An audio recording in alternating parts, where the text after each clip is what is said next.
La réalité du Saint-Esprit. Le Saint-Esprit de Dieu est peu connu par les chrétiens parce que plusieurs ne l'ont pas encore revêtu et même pour ceux qui l'ont revêtu, il demeure un mystère. La lecture de ce livre vous permettra de le revêtir, de connaître son langage et de découvrir les mystères cachés de sa personne. Pour tout contact, appelez au plus 237 678 78 16 21 plus 237 242 0020 09 et il deviendra pour vous une réalité. La réalité du Saint-Esprit, un livre écrit par le révérend pasteur Caleb Ngwa à Tangana.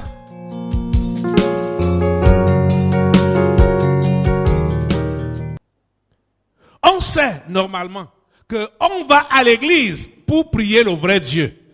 On va à l'église pour écouter le conseil de Dieu et se conformer au conseil de Dieu. Mais vous allez voir que les gens qui remplissent l'église n'y vont pas pour faire la volonté de Dieu, mais ils vont pour y faire la sorcellerie.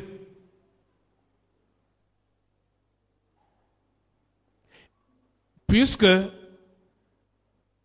quand tu as une mission, leur mission là, ce n'est pas en brousse, parmi les animaux ou les arbres. La mission est parmi les humains. Donc, il faut aller accomplir leur mission là où il y a des grands rassemblements. C'est pourquoi vous allez les voir opérer dans les carrefours, opérer dans les marchés, opérer dans les églises, opérer là où il y a des attroupements, des rassemblements. C'est là qu'eux aussi partent pour faire leur travail.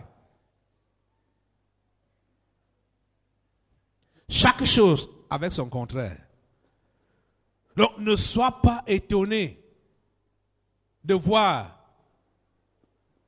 On a été choqués au début quand il était constaté que ceux qui se disaient pasteurs, apôtres, prophètes, ils étaient des esprits. Quand ils ont commencé à parler dans les corps, ça nous a choqués. Mais on comprend ici que c'est tout à fait normal. Puisque la terre n'est pas encore finie, la terre subsiste encore. Donc, le jour et la nuit ne peuvent pas cesser. Le jour et la nuit vont continuer à fonctionner ensemble, en parallèle. Si toi tu es donc du jour, accomplis ta mission du jour. Ne sois pas occupé de la nuit. Hein? La nuit a sa période. Toi, pendant ta période, fais ce que tu es appelé à faire. Jésus l'a dit dans les évangiles. Le quoi évangile de Jean? Que pendant qu'il fait jour, je dois travailler. La nuit vient où personne ne peut plus travailler. Notre travail, à nous, enfants de Dieu, doit se passer pendant qu'il fait jour. Mais, ce qui est donc malheureux, c'est que plusieurs, parmi les enfants de Dieu, dorment à l'heure du travail. En plein jour, ils sont en train de dormir. Vous voyez que vous dépassez même les sorciers. Parce que les sorciers,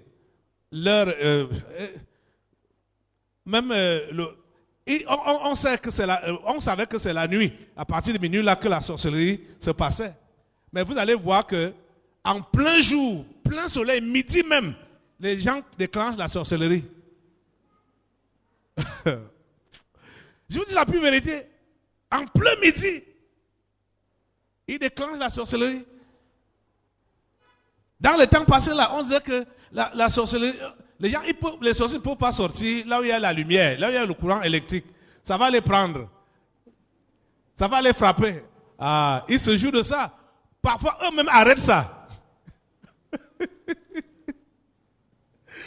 Ils court-circuitent le courant électrique. Ils sont devenus sophistiqués. Hein? Pourquoi? Parce qu'ils ont volé l'intelligence des humains. Pour utiliser ça dans le sens du mal. Vous avez vu? Zachée, le chef des publicains, il cherchait à voir qui était Jésus. Amen. Amen. Cher ami, si tu es simple, tu as un positionnement, tu as des avantages. Et le système ou le milieu dans lequel tu travailles là, ou dans le milieu où tu opères là, les pères fondateurs ont décidé que c'est ça qui doit te tuer. Tu ne dois pas te séparer de ça. Et les anges déchus, sachant ça, t'ont encadré et t'ont positionné. Ou pour maintenant, tu te trouves comme ayant la corde au cou. Pour dire que je vais faire comment? Si j'abandonne, je vais devenir quoi? Mais on voit l'histoire de Zachée. Que quand Jésus a décidé d'entrer chez lui, Zachée a dit, Jésus, je t'accepte entièrement. Les biens que j'ai acquis là, maintenant, ma décision est de vendre la moitié de ces biens et de donner le revenu aux pauvres. Les gens à qui j'ai fait du tort, je leur rends 4 fois. Je restitue. Zachée a décidé d'arranger sa vie pour, en bref, dire au père fondateur que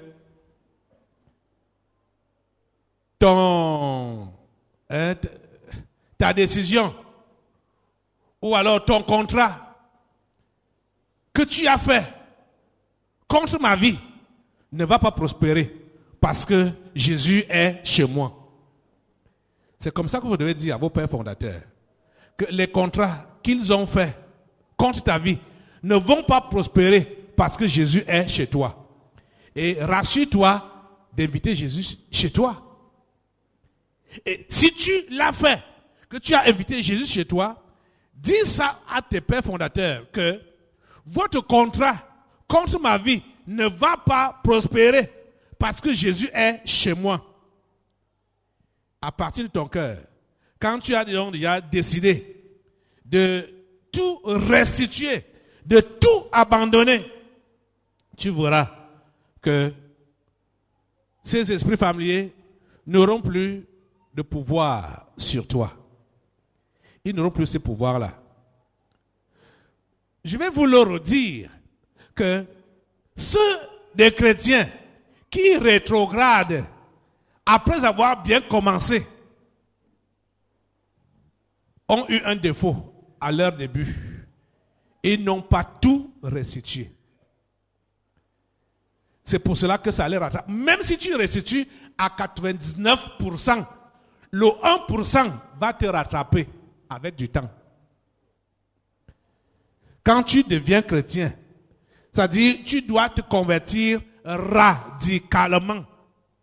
Je dis radicalement. Tu tournes radicalement ton dos au monde. Pas de compromission. Sur tous les péchés, tu n'as pas besoin d'atténuer quelque chose. Tu n'as pas besoin de couvrir quelque chose. Tu dois tout abandonner avec la même énergie, avec la même détermination. C'est ça qui va te sauver. Quand Jésus interpelle et dit que souviens-toi de ton premier amour, si quelqu'un dit qu'il a cru, il ne peut pas se rappeler de son premier amour. Ça veut dire que celui-là n'avait jamais cru. Parce que quand tu as vraiment cru, ton premier amour est chaud plus que tout. Chaud plus que tout. Tu as levé les mains, tu as levé les bras, tu as tout abandonné. Tu as dit monde, bye, péché, bye. Tu as abandonné tout autour de toi. Tu étais concentré sur Jésus. Tu voulais même qu'il t'enlève, là, tu montes au ciel. Mais comme il t'a laissé pour une mission sur la terre, le temps passe, tu commences à te refroidir, à négliger. Tu n'es plus radical comme au début. Tu vois, il y a un problème. Il y a un problème. Et si tu n'avais pas tout abandonné au début là, tu vois que la corde va se rallonger très rapidement pour te ramener en arrière. Vous êtes en train de comprendre? L'histoire des esprits familiers et de la sorcellerie, c'est réel. Et vous allez voir que chacun d'entre eux travaille avec des esprits spéciaux contre vous. Des esprits spéciaux qui sont derrière vous pour se rassurer que ce qu'ils ont décidé, ce que les pères fondateurs ont décidé, ont programmé, projeté pour toi, s'accomplissent. Et ils travaillent, ils sont avec toi. Tu fais un pas, ils font un pas. Tu fais 2 pas, ils font 2 pas. Tu t'arrêtes, ils s'arrêtent. Ils se rassurent que tu sortes, quand tu as décidé de suivre Jésus, ils se rassurent que tu sortes, même si tu essayes de sortir, ils vont t'encourager que oui, vas-y, sors. Dès que tu sors, ce que les pères fondateurs avaient décidé sur ta vie, ils vont réaliser ça. Ils sont derrière vous. Derrière vous. Autre aspect. On a lu le verset 2.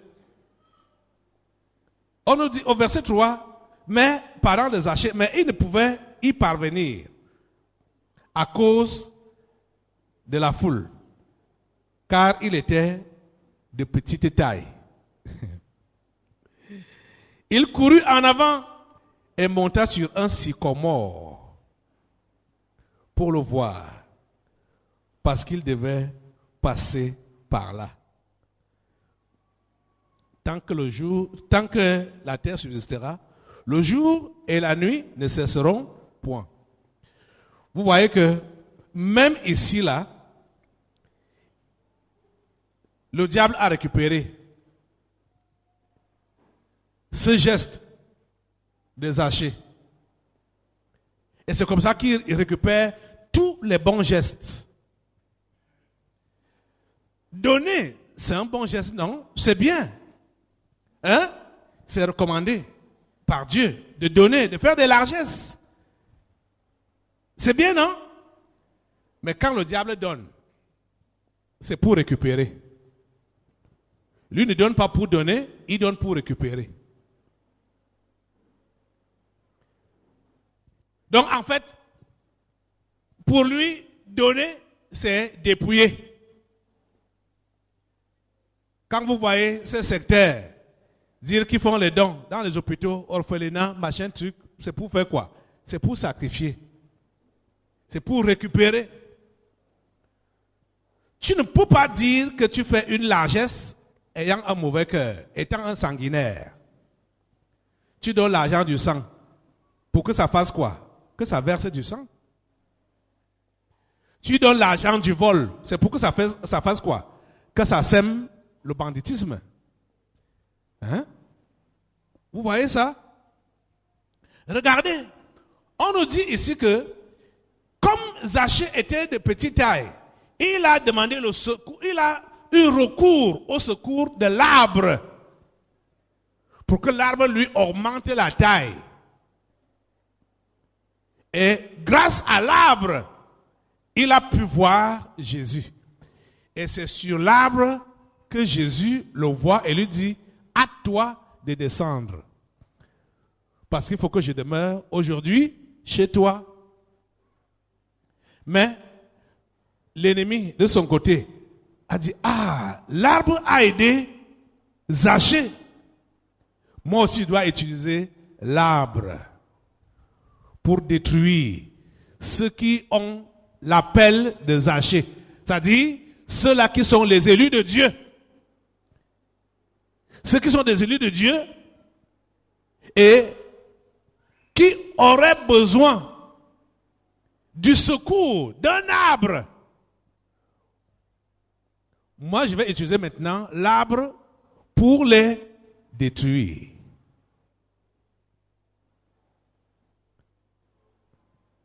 Il utilise le contraire. Donc, vous voyez que au niveau des humains, on peut dire il y a des humains qui sont du jour, d'autres qui sont de la nuit. Même au niveau des choses, vous voyez qu'il y a des arbres comme le sycomore de Zaché, un bon arbre qui a aidé à augmenter la taille des Zachés. Et il y a également des mauvais arbres. Quand c'est planté en toi, ça produit des mauvais fruits, les fruits de la perdition. C'est toujours l'arbre, hein? Mais chaque arbre a sa fonction ou son ministère. Vous êtes en train de voir? Et ça travaille dans la vie de qui? De celui-là qui veut voir Jésus. De celui-là qui est destiné à être sauvé. Le diable, à l'avance, comme il sait que l'un de ces jours, tu pourras avoir recours à un vrai arbre, lui, à l'avance, il plante déjà un arbre en toi qui commence donc à produire les mauvais fruits. Vous voyez que ce que nous lisons là dans l'histoire de Zachée, Jésus l'avait déjà dit. En parlant des humains et de leur comportement, Jésus a dit quoi? On reconnaît l'arbre par ses fruits. Vous êtes en train de comprendre? Votre intelligence s'ouvre maintenant. En parlant des humains et de leur comportement, Jésus dit qu'on reconnaît l'arbre par ses fruits. Ça veut dire quoi? Chaque humain est la représentation d'un arbre. Vous êtes en train de comprendre ça? Chaque humain est la représentation d'un arbre. Et les fruits que tu donnes définissent donc quel genre d'arbre tu es. Vous qui êtes là donc aujourd'hui, vous êtes quel genre d'arbre? Est-ce que vous êtes un sycomore comme l'arbre de Zachée qui l'a aidé à voir Jésus? Ou alors vous êtes un arbre qui produit les mauvais fruits, les fruits amers ou les fruits empoisonnés? On reconnaît l'arbre par ses fruits. Le diable fait tout pour pervertir les choses de Dieu. Chaque chose a son contraire. Et c'est souvent le contraire qui prévaut, qui domine. Alors que ce qui est originel ou original a disparu. Ça n'a plus de valeur. C'est le faux seulement qu'on voit. C'est la contrefaçon seulement qu'on voit. Si on repart un peu du côté de ce qu'on appelle église là. Si toutes les églises, je veux dire, rien que ici à Yaoundé, toutes les églises priaient le vrai Dieu, c'est que c'est le paradis sur terre, sur Yaoundé. Disons seulement sur Yaoundé. Mais regardez. Même ceux qui peuvent venir ici au tabernacle, tous n'ont pas encore le cœur de Dieu. Malgré tout ce qu'ils entendent comme enseignement, malgré tout ce qu'ils voient Dieu faire, ils n'ont pas encore le cœur de Dieu. Tous n'ont pas encore le cœur de Dieu. Les mauvais grains sont encore là. Pour que nous puissions voir à quel niveau le travail est ardu d'avoir un peuple appelé du nom de Dieu sur cette planète Terre. Le travail est ardu. Les autres milieux, qu'on va appeler chrétiens ou religieux, leur but n'est pas de faire connaître Dieu aux gens. Leur but est de promouvoir la nuit de l'Église, la nuit de la chrétienté. Parce que mon commentaire est selon Genèse 8, 22, hein, la dernière partie là. Tant que la terre subsistera, le jour et la nuit ne cesseront point. Non, c'est la nuit de l'Église qui est mis en exergue. C'est-à-dire le côté sombre, le côté obscur. C'est ça qu'on voit un peu partout. Le côté du jour de l'Église est presque éteint. C'est éteint.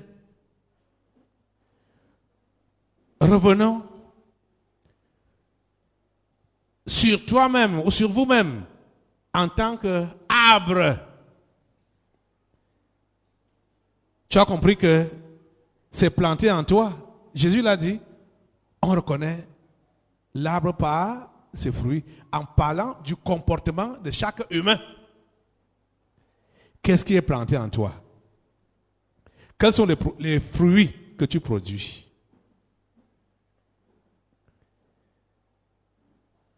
Tu dois comprendre aujourd'hui que tu n'étais pas destiné à produire les mauvais fruits. Comprends ça comme ça. Et si c'est maintenant les mauvais fruits que tu es en train de produire, Dieu t'interpelle aujourd'hui. Parce que ce mauvais arbre que l'ennemi a planté en toi là, doit être déraciné. Amen. Ça doit être déraciné. Au lieu que ça donne les mauvais fruits là, il faut que ça t'aide à voir Jésus. C'est-à-dire l'arbre initial que Dieu a prévu mettre en toi là, qui va te propulser, augmenter ta taille. Donc le sycomore, comme pour Zachée, c'est ça que tu dois utiliser. Aujourd'hui, l'arbre du mal là, doit être déraciné dans ta vie. La réalité du Saint-Esprit. Le Saint-Esprit de Dieu est peu connu par les chrétiens parce que plusieurs ne l'ont pas encore revêtu et même pour ceux qui l'ont revêtu, il demeure un mystère. La lecture de ce livre vous permettra de le revêtir, de connaître son langage et de découvrir les mystères cachés de sa personne. Pour tout contact, appelez au plus 237 678 78 16 21 plus 237 242 0020 09 et il deviendra pour vous une réalité. La réalité du Saint-Esprit, un livre écrit par le révérend pasteur Caleb Ngwa à Tangana.